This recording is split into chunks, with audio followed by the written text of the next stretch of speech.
দেখো বন্ধুরা, আমাদের ফিশটা না কি হয়েছে কি জানি, ঠান্ডা কমে যাচ্ছে একদম। মাছগুলো দেখো কিছুতেই বরফ হচ্ছে না, সব মাছগুলো যেমনকে তেমন পড়ে আছে। এগুলো কালকে আনা হয়েছিল, যেমনকে তেমন পড়ে আছে। মাছগুলো বোধহয় নষ্ট হয়ে যাবে, জানি না। কাকুকে বলেছি, কাকু বললো দেখবে। তো দেখা যাক। আমাদের এক কাকু এই ফ্রিজের কাজ করে, ওনাকে খবর দিয়েছি আমি এক্ষুনি ফোন করে। এ দেখো পুরো ফ্রিজে মাল ভর্তি। এত যদি নষ্ট হয়ে যায় তাহলে বলো বন্ধুরা, গায়ে লাগে না?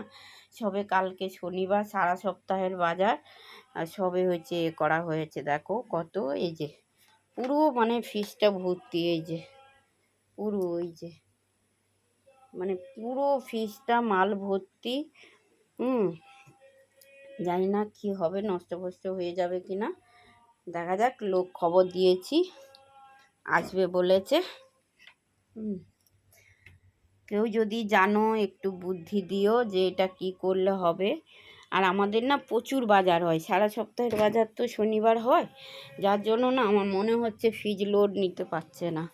এই যে দেখো না, সব আনাজ টানাজ কেটেছি, আজকে রান্না হবে। কাকু আবার লাল শাক এনেছে, এই যে আম এনেছে। কাকু সারা সপ্তাহে আম লাগে, আম এনেছে, আনারস এনেছে, কেটে দিলাম, সব খেলো, খেয়ে দিয়ে গেছে। বিছনাপত্র দেখো কালকে কাচাকুচি সব এনে রেখেছি, গুছাতে সময় পাচ্ছি না। রান্নাবান্না করব, দুপুরে গুছাবো। একটু খাট ফাটও বসার মতো জায়গা নেই, আর ভিডিও বানানোর মতো সময় পাচ্ছি না, আর এনার্জি নেই, শরীর খুব দুর্বল। এই যে পেঁয়াজ এনেছে 2 কিলো আজকে। এই যে মুগ কলাইয়ের ভেতরে সব তেল, এই যে এত তেল লাগে আমাদের, তেল এনেছে।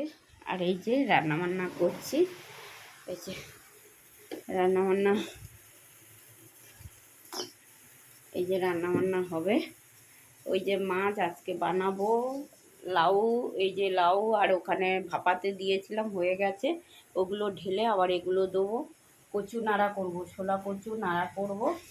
আজকের মাছ এনেছে, এই যে, কেন আমাদের তো সারা সপ্তাহের মাছ, অনেকগুলো লোক। এই যে আজকের ভিডিওটা কেমন লাগলো একটু কমেন্ট করে বলো। আর পুরো ভিডিওটা দেখার জন্য সবাইকে ধন্যবাদ। সবাই ভালো থাকো, সাবধানে থাকো, সুস্থ থাকো।